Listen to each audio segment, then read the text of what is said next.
This is the Vertagear PL4500. The chair itself supports up to 260 pounds, but the heavy-duty metal base supports up to 400 pounds. Plus, the actual chair features a steel frame skeleton, which is important for long-term durability. Assembly is super simple because you slide the backrest into the seat. For anyone who's assembled a standard gaming chair before, knows how annoying it is to kind of like get the back to line up to the little metal arm. It drives me absolutely insane. It comes with lumbar and neck support cushions, although as you can see, I only use the neck one. It's quite comfortable for when I recline back and watch some YouTube videos, which, speaking of, you can adjust the angle of the chair up to 140 degrees, which for me seems to be the sweet spot. I love that I can easily lock the tilt too for when I'm working and don't want any slight movement to just kind of throw me backwards. Seriously, some of these chairs don't let you do that, and it can be really fucking scary. Now, let's talk about, in my opinion, the only flaw, the armrest. To start, Vertagear provided me with the 3D armrest, and man, I really dislike them, mainly because they don't lock. If I were to readjust myself or put even the slightest pressure on them, they would slide forward or even rotate, and it was just driving me absolutely nuts. Luckily, Vertagear sent over their 4D armrests, which are only a $20 upgrade, and thank God, because now I actually love the armrests. Sure, the 4D movements are nice, but more importantly, I can put pressure on them and they won't slide all over the place. If you buy this chair, you need these, 100%.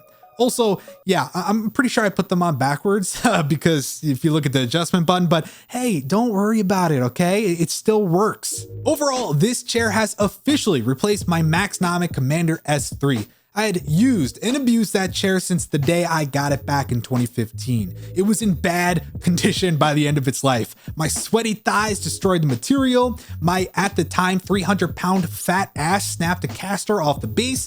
The right arm became detached from the frame, and well, the list goes on. Despite receiving many chairs for review over the years, none of them were good enough to replace it, even with all of those issues, until I used this chair. Because of the cloth, I don't have to worry about my sweaty thighs in the summer destroying the material. The steel frame, 400-pound metal base, and 4D armrests are also quite important for my daily use. This thing is no joke, and yeah, I absolutely love it. The price is $489, and technically you can upgrade the casters and armrests, which, as I mentioned, the 4D armrests are a must-have. So with just that added, the total is $510. But before you start whining about how expensive that is, you listen to me, all right? Mr. My Mom's Kitchen Chair is just fine. If you sit in front of a computer for a few hours or more every day, you need to sit in something legit. Sitting on your $12 foldable plastic chair from Walmart is going to obliterate your back, and your posture is going to be looking like the Hunchback of Notre Dame. And for those of you spending $100 to $200 every year on a Staples chair, do the math. Invest in yourself, because a chair like this will last you a very long time. And listen, I'm not a big fan of gaming chairs. I think when you hear that term, gaming chairs, it normally means an uncomfortable and obnoxious looking chair.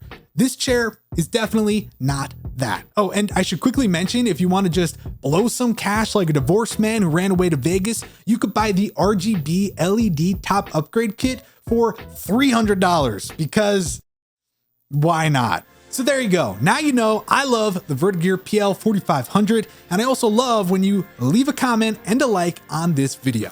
Thanks for watching. I'm going to cry myself to sleep now. Okay, see you later.